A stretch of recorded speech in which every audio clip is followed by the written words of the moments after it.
Okay, we'll make a start. If we can all stand, please. I'll just get Dan to open for us in prayer. Praise the Lord.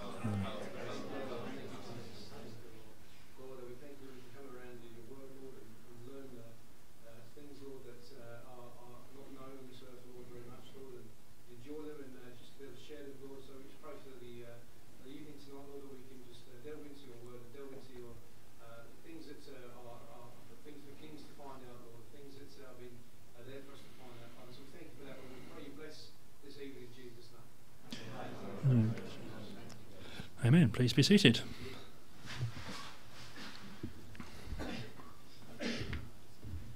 Okay, Revelation 7. When I go, this is the second time I've done this talk. I did it in North London, and they said, "Oh, you've got to talk about what the Jehovah's Witnesses say." I wasn't even going to mention those, but as we're there, we'll just start off with that, and I'll just read a few verses from the chapter and just make a couple of points about that. Then I'll sort of go back into what I was going to say about it. So in Revelation 7, it says, after these things I saw four angels standing on the four corners of the earth, holding the four winds of the earth, that the wind should not blow on the earth, nor on the sea, nor on any tree. And then it talks about sealing 12,000 of 12 tribes of Israel. And then, I'll go to verse 4. Says, and I heard the number of them which were sealed, and they were sealed 144,000 of all the tribes of the children of Israel. And then over to verse 9. After this I beheld, and lo, a great multitude which no man could number, of all nations and kindreds and people and tongues, stood before the throne and before the Lamb, clothed with white robes and palms in their hands, and cried with a loud voice, saying, Salvation to our God, which sitteth upon the throne, and unto the Lamb. So you've got an innumerable number from all nations. They're before the throne. They're clothed in white, which is symbolic of righteousness. They're singing about salvation, which obviously they must have it, otherwise it'd be really much point singing about it. So, are these people? The suggestion by the Jehovah's Witnesses is that these people are on the earth, and only 144,000 go to heaven. So whereas the Bible says there's one hope if you're calling, they say, well, no, there's two hopes. Some have got the heavenly hope and some have got this earthly hope, whereas obviously that doesn't really fit. And I'll just go to verse 13, and says, one of the elders answered and said unto me, what are these which are arrayed in white robes? And whence came they? And I said unto him, Sir, thou knowest. And he said to me, these are they which came out of the great tribulation, which have washed their robes and made them white in the blood of the Lamb. So, the great tribulation, I've always believed, is basically doing your overcoming. It's a battle to the fight to the death. You you put the old man down. You would die to self. And you do that by the blood of the Lamb and the word of your testimony. That's how you overcome. So it's through the gospel, through receiving the Holy Spirit, and that's the washing. And if you haven't got the Spirit, you can't do this. You can't be a part of this. And Jesus said, that which is born of the flesh is flesh. That which is born of the Spirit is spirit. Born of the Spirit is receiving the Spirit. He saved us by the washing of regeneration and renewing of the Holy Spirit. The terms are used interchangeably, so there's you've either got the Spirit or you haven't, and being born of the Spirit is getting it. So if you haven't got the Spirit, you can't do this, and so you're nothing to do with it. You're not part of the great crowd. You're either as it says here, washed, or you're not. So that's the washing. And we want to get to verse 14. Verse 15 says, therefore are they before the throne of God, and serve him night and day in his temple. Talking about this great multitude. He that sitteth on the throne shall dwell among them, and they shall hunger no more, neither thirst any more, neither shall the sun light them, nor any heat. So they will be ruling and reigning. There's not two classes. That's what I want to say from that. But to go back to the beginning of the chapter, and it says, right, verse 3, it says,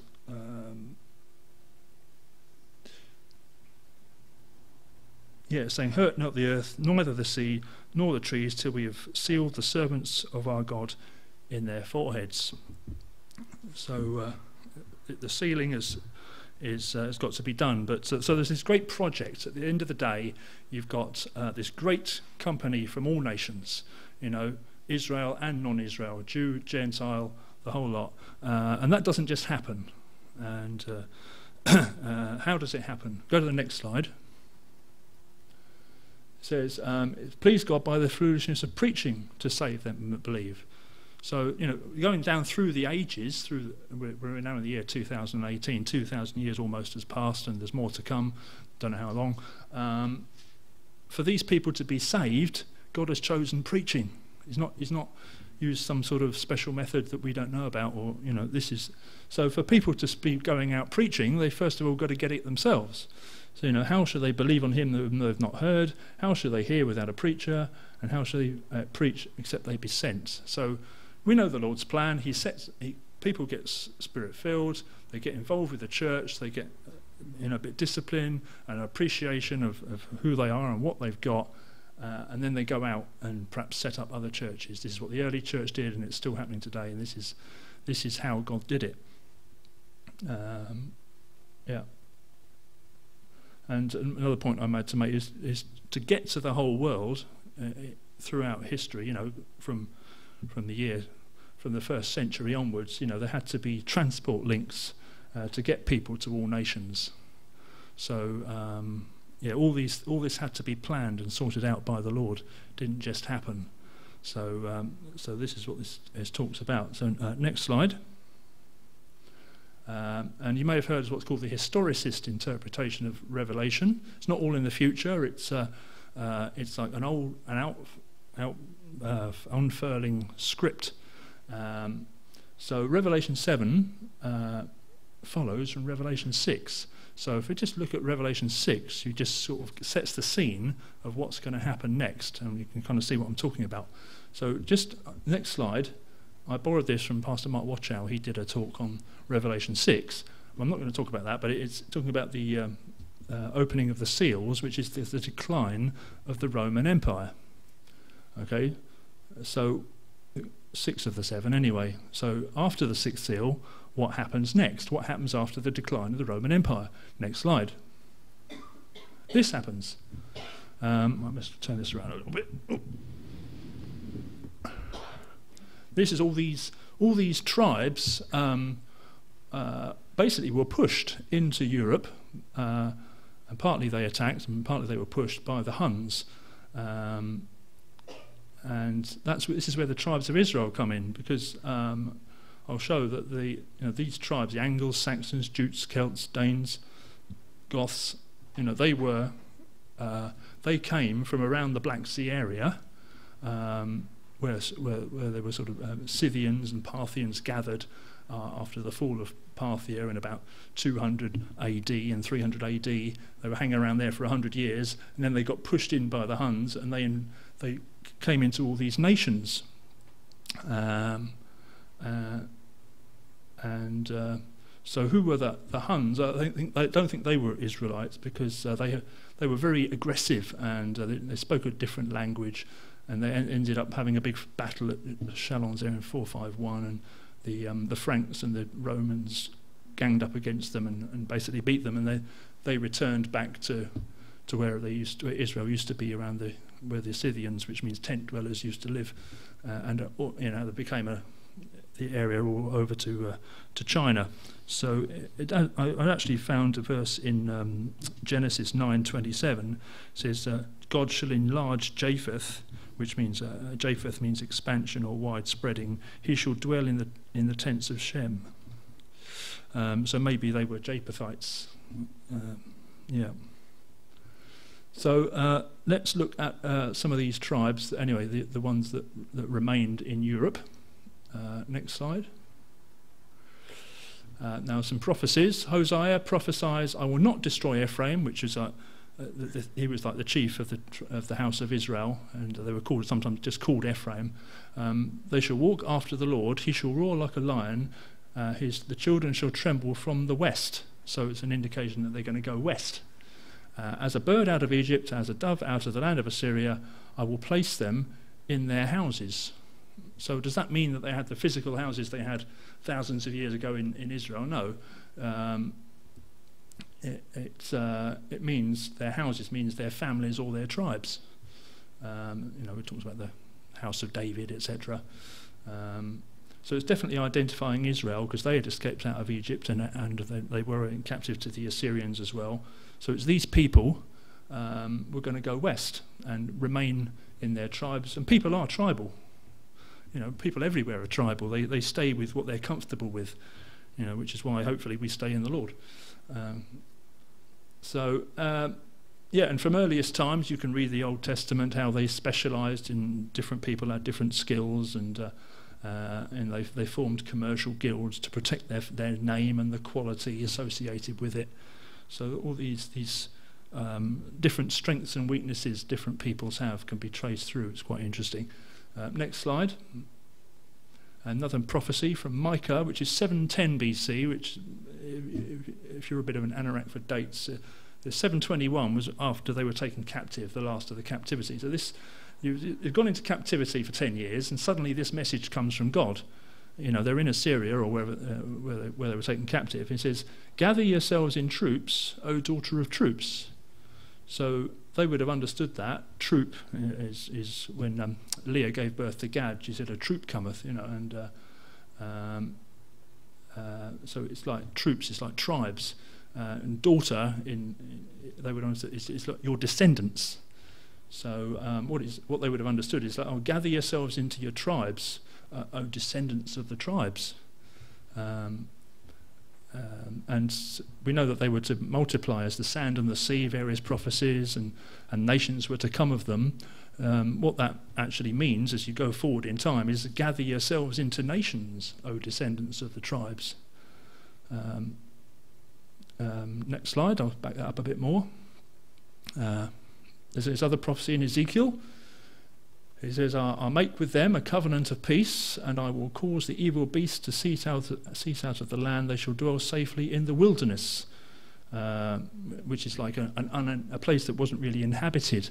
And that's a little asterisk down to Revelation 12, where it talks about the woman Israel fled into the wilderness, which what I'm saying is northern Europe, where they had a place prepared of God, and they should feed her there 1260 days or 1260 years. So they were going to be preserved, outside the Roman Empire until their time would come.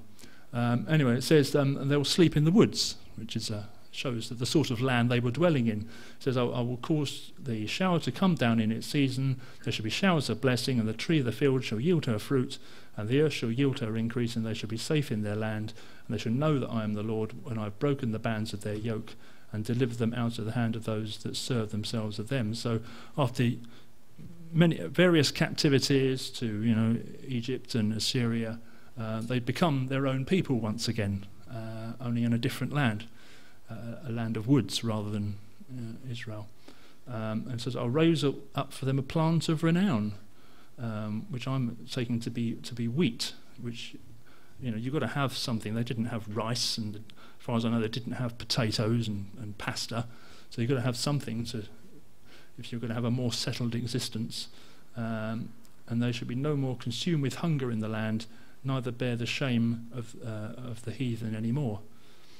So there's a picture there of this guy called, the Romans called him Arminius, and it was actually named Herman the German. And it's interesting how the Romans tried to go into Germany and take them with 3 legions. You can watch history programs about it, and there was this huge storm, and they got them basically, and it happened in 9 AD, about the same time that Jesus was in the temple debating with the elders. This was going on. This would have been the big news, because to lose 3 legions is serious stuff. So the Lord did protect them because in Revelation here, for them, for 12,000 of each tribe to be sealed, they've got to be in existence for some of them to get saved. So they must be, and for each of them to be listed, they must be identifiable as well. So next slide. To seal means to stamp with a signet or a private mark or a sign for security or preservation, to keep secret or to attest, to affirm to be true or genuine. So what I'm saying is there's two things going on. Firstly, there's the natural sealing of the natural tribes into nations, followed by a spiritual sealing. So God preserved these tribes of Israel. They aren't just lost and forgotten about. And there's many prophecies about them. He preserved them for his earthly purposes, just as he can preserve us for his heavenly purposes, which was the spiritual sealing. So and that's a Bible theme. In the Old Testament, they have the tabernacle, and it says in Hebrews, they serve an example or shadow of heavenly things, according to the pattern showed thee on the mount. So God is showing that what he can do with natural, he's going to do with spiritual as well. So just have a look at the natural side of things. Next slide. Right. All this is saying is, in Revelation, all these tribes are listed, but they're in a different order to that's the first middle column is the order in which they come in Genesis, which they were born. But if you look into Revelation, there's various differences, and if you look at the history, it fits and it makes sense why there should be the differences, like Dan not there and Manasseh before Joseph, who was actually his father, and Ephraim not mentioned. So just going to look at those details. Next slide. I've already said that. So Revelation 7 shows that the tribes have been preserved so that a remnant of each can be spiritually sealed. So firstly, they get physically preserved in nations, and it talks about the four angels standing on the four corners of the earth holding the winds. So, holding back the wars and invasion seeds. There's a time that they can get settled and established. And then once they've done that, then what happened historically is God's raised up people. There was people called Lollards and Hussites and Waldensians in Italy in the mountains, Huguenots in France, and Walloons in Belgium, and even us, doing the same thing. This remnants of the tribes to be saved, and then through them they take the message to their colonies and other nations. So that's the order in which God says it done. First one, then the other. So these evangelicals and Protestants take the Bible and churches to colonies, either willingly or because they were persecuted. Many of them, people that went to America, they went there because they were persecuted. But anyway, that's the gospel got spread. Next slide. So preserving keeps the flavour. And it says in Genesis 49, Jacob called unto his sons and said, gather yourselves together, I may tell you that which shall befall you in the last days. So the last days are the gospel era. It's the former days were before the gospel. These are the last days. So what Jacob is saying is, you guys obviously those original 12 sons are going to be dead, but their descendants are going to be around in the last days. And each one of them is specifically mentioned and have got their own different characteristics, like the original sons, which is interesting. It's like those guys typify the whole nations. So when we look at those guys, and they weren't perfect. They all had their strengths and weaknesses, and you can trace it through. It's like I call it the personification of nations. So each tribe is distinctly listed in Genesis and later in Deuteronomy, and Deborah has a song, she says a few things, and there's lots of things mentioned, and you put it all together and you get a picture. So they must be in existence and identified. Just like, if you preserve something, you can taste it.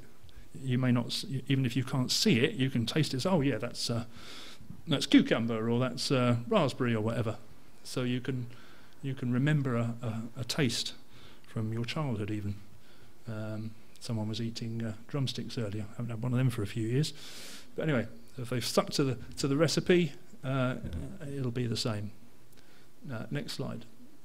So, right. I'm not going to look at all 12. It's to be too much. You could do a whole talk on each one. But so we'll just look at the first couple and then the differences. So the first one is Judah. So what happened with them?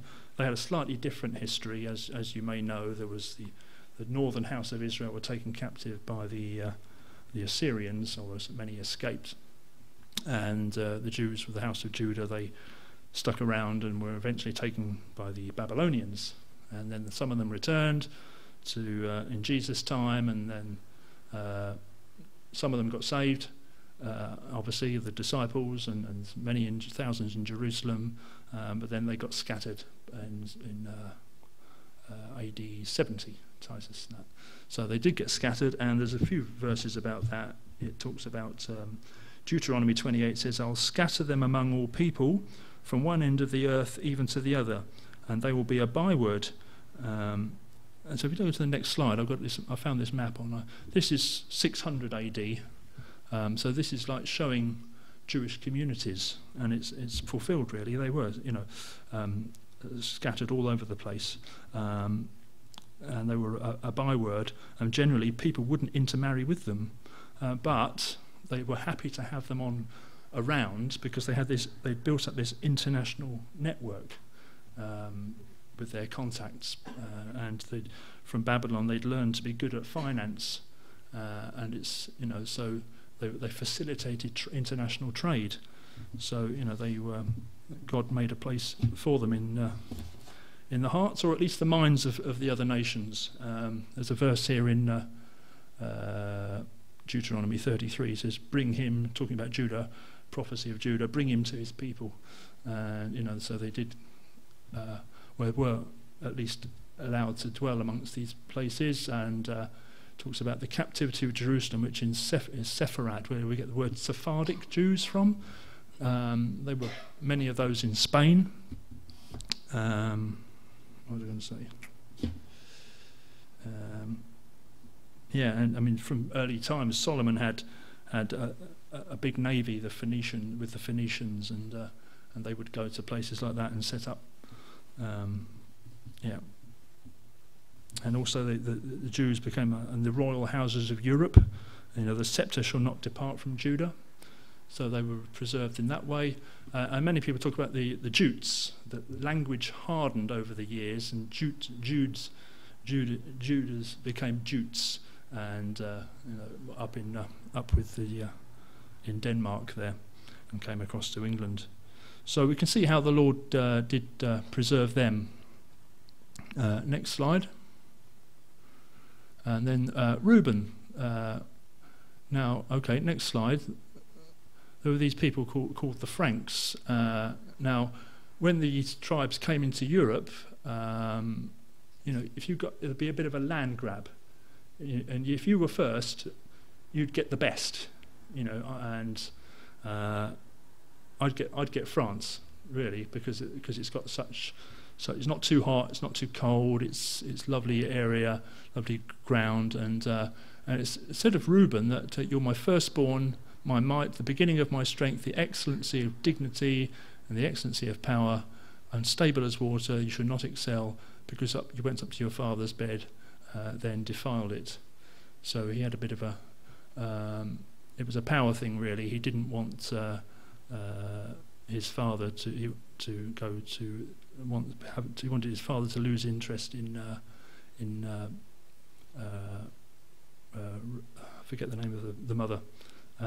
So anyway, he thought he would remain number one, but he lost it because he went about it the wrong way.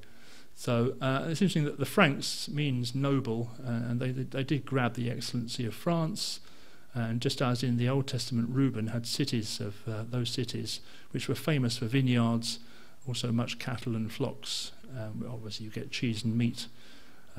So people, as it's passed down from father to son or mother to daughter, and their strengths and their choice, their preferences, these people, they went for those things again. And just a few other things. Clovis was the first Frankish king, and he got baptized. I don't know exactly what he believed, and it was important for them to receive the fleur de lis.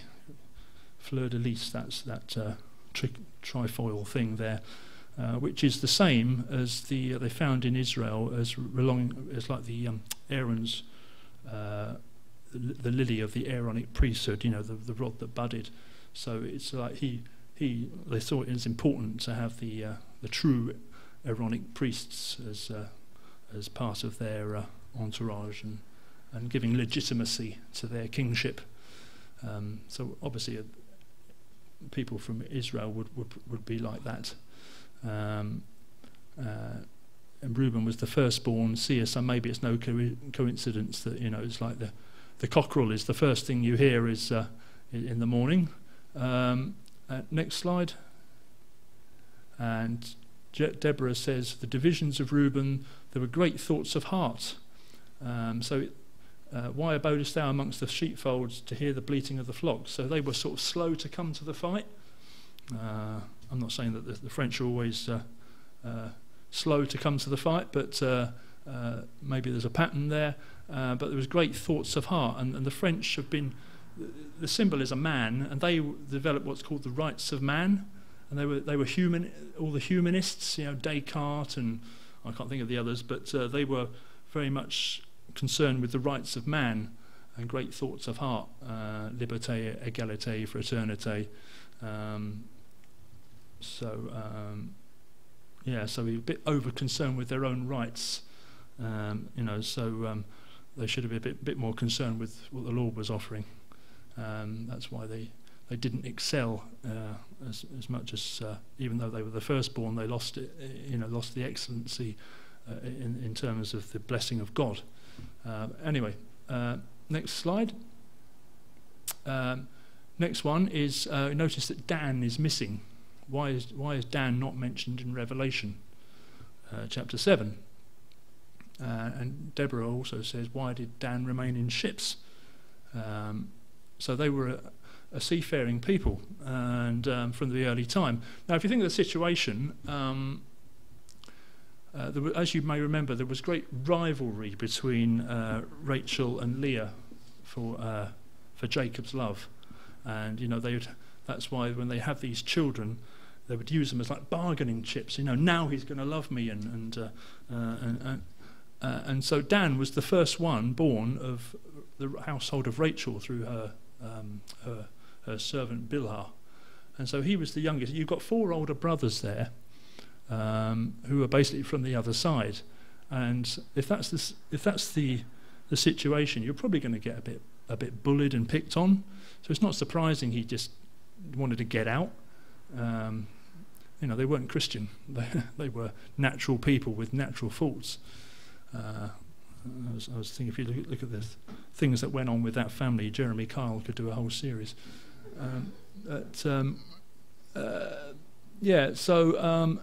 Even from the early time, they hoofed it off up to this place called Laish and attacked them with 600 men and renamed it the city of Dan.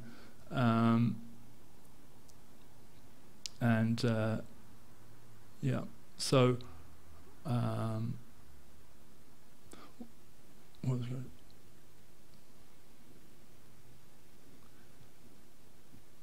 Yeah. So as that they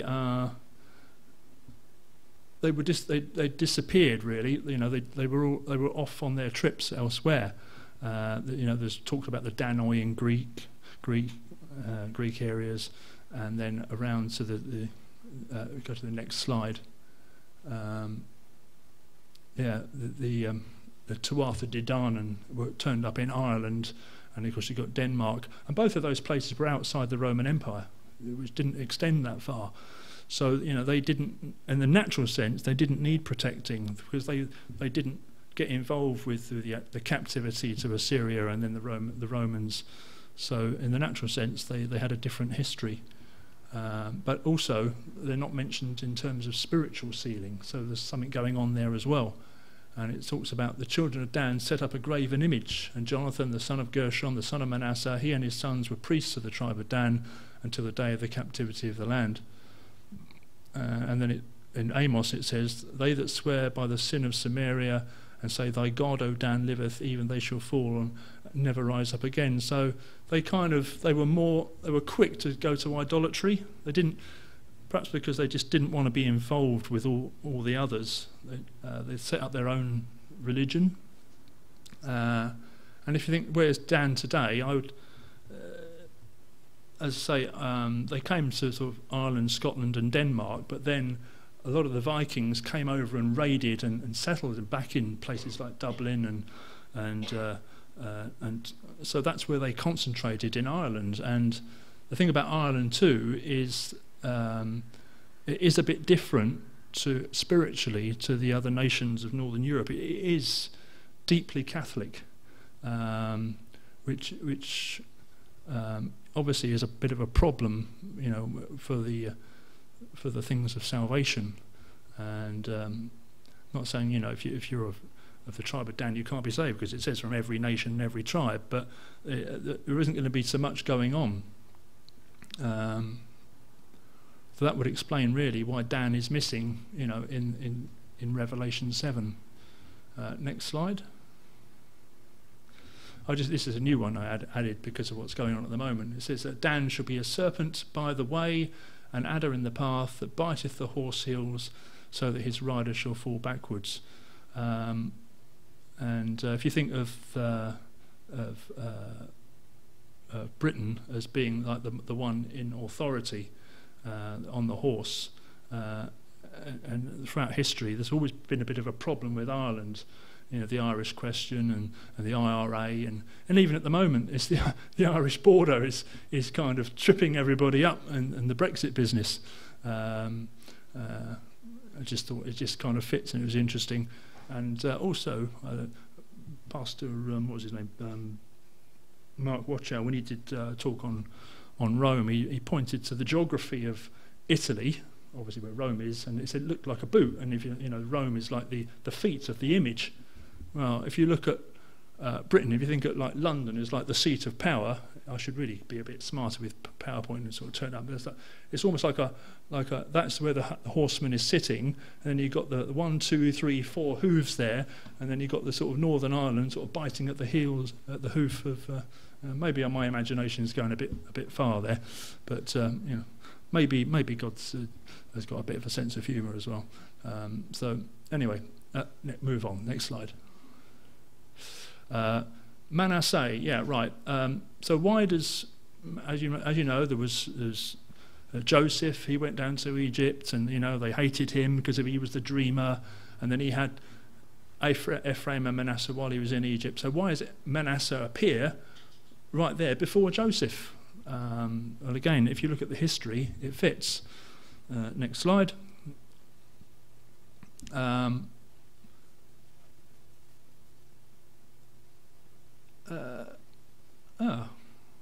must have got that long way around. What I was going to say, have you got the next slide? Oh, that's it. No, those two got mixed up. If you remember in the Old Testament, Manasseh, they had, first of all, they took the land. They took the east side, didn't they, of the river, and then they said, look, you've got your land, but don't you settle down because we haven't got ours yet. And they said, yeah, we're going to fight with you. So there was Manasseh got this huge area, and we identify Manasseh as America today, but they got the kind of the east side first, and so before they went to the west, they were in the east. Where did the Americans come from? According to the 2000 census, the largest country of ancestry cited by the US citizens is Germany. Religious persecution was a major push, and land was a major pull. There is a German belt that extends all the way across the United States from East Pennsylvania to the Oregon coast. And there you've got the Frankfurt and the Hamburg See, it's not a coincidence. So they took obviously their food with them. So that's why that's why Manasseh is mentioned earlier, because they, Germany was settled, and America not until later on. But go back to the previous slide. I don't know how these got. And this is looking at why Joseph is mentioned almost at the end, because the last place to get settled of Northern Europe was Britain, and then of course America after that. And it was a pretty tough time. And why is it called Joseph and not Ephraim? And it says of Joseph, he was a man sent before them, even Joseph, who was sold for a servant, whose feet they hurt with fetters. He was laid in iron. So if you look at what happened with Britain, it was beset with aggressive Anglo-Saxon, Picts, Vikings and Norman invasions up to 1066, and then there was what's called the harrying of the north that followed.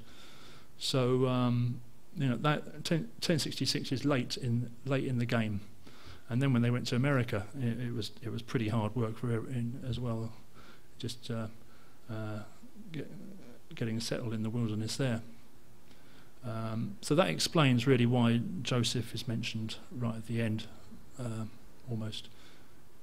Right, next slide. Done that. Why does it say Joseph and not Ephraim? I've probably offended a few people, the Jews, the Irish, and the French. Well, let's have a little look at the English, shall we? Let's have a look at a few national characteristics, which people don't perhaps not to talk about very much.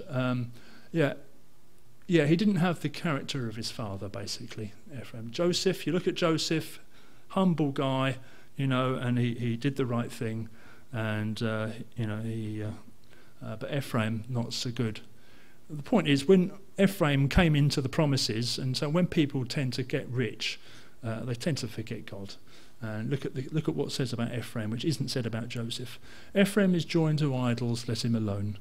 Ephraim is oppressed and broken in judgment. People don't know evil is good and good is evil. They rejoice in rubbish and reject the truth. Ephraim is a cake not turned. That's where we get half baked from. And people, they'll say the right thing but won't do it. Ephraim is like a silly dove without heart. People, they get involved. Their life is a lot of silliness, and they haven't got really a heart. Well, what do they really believe in? No heart. They call to Egypt. They go to Assyria. They haven't learned to call on the Lord. They just look at whatever the world's doing. So so that's really, if you look at Britain, had all the greatness of the Commonwealth, but lost it with God, unfortunately. So we need to be more like Joseph. So that's really why I think that Joseph is mentioned rather than Ephraim. Although you could say they're the same, because Ephraim got the birthright from Joseph, but he lost it really. But Joseph got it, so to speak. Next slide. So just a couple of conclusions. Go back to verse 1. I saw 4 angels standing on the 4 corners of the earth. By the way, if you want to talk about the other tribes, you can ask me later. It says, holding the 4 winds of the earth, that it should not blow on the earth, nor the sea, nor on any tree. So there had to be a time of peace on the earth, and prophecy often talks about the whole, the earth as being the contiguous area of land, or the Roman earth, as they called it, Europe. So there had to be the wind had to be, all this war had to be stopped for them to get settled on the earth, in Europe, then the sea, abroad. So they had to. That's what I would call the colonial era, so that the gospel could go out and churches established, and then all nations. So nor on any tree. And remember, Revelation is a book of symbols. It's not talking literally of trees. It's talking, because Jesus said, behold the fig tree and all the trees, when they shoot forth, you see and know in your own selves that summer is now at hand. And people generally understand he's talking about the fig tree being Israel. So we're talking right now in the modern era, 1948 onwards. You know, you see the fig tree with its leaves, although not much fruit, and all the trees. So we've got all these post-colonial era, all these nations gaining their independence, and the Lord's saying, you know, this is going to happen. It doesn't really matter anymore. You know, what matters is whether you're in the holy nation. So, and this is, it's interesting how it all fits. You know, first of all it was Europe, then the world, and then all nation, then the colonies, and then all nations. The gospel, that's kind of the order in which it's gone out, and it's still happening. You know, we've got saints going to Aruba,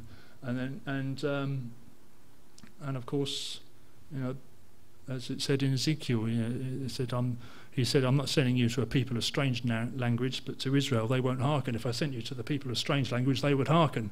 And that's what we see today. You know, people in Africa, Papua New Guinea, and other what you might call non-Israel nations hearkening to the gospel. And sadly, you know, the people that should know better.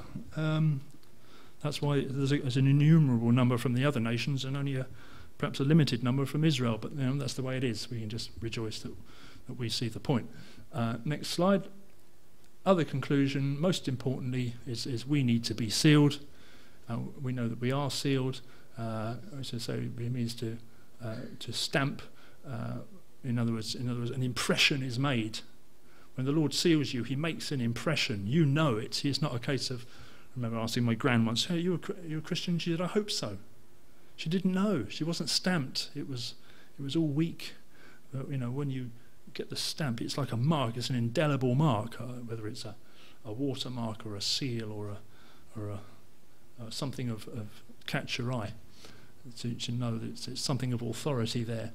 A private mark or sign for security and preservation, to keep secret, to attest, and to affirm to be true and genuine. So it says we're sealed with that Holy Spirit of promise.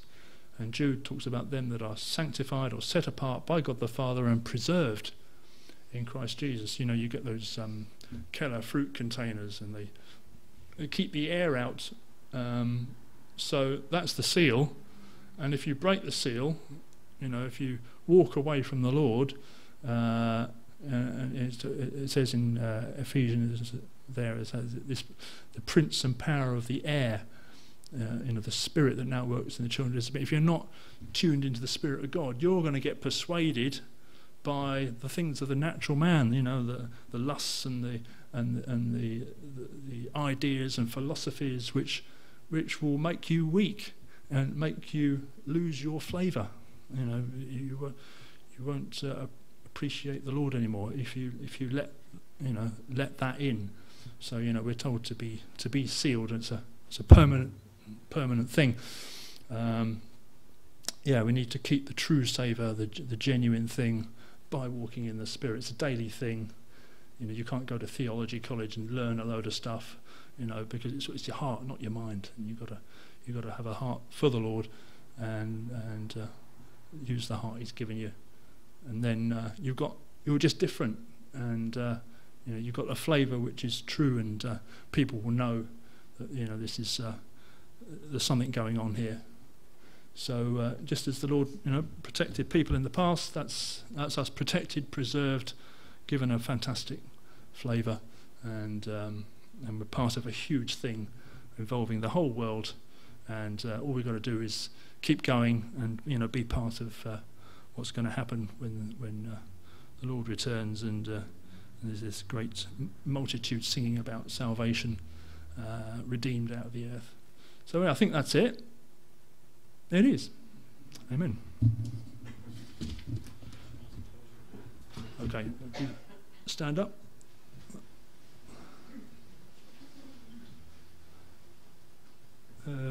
Toby, you want to do that?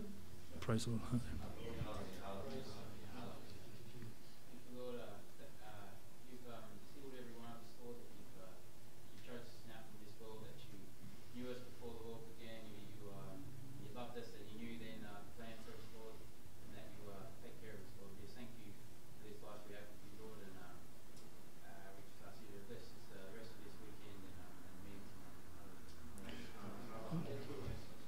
Amen.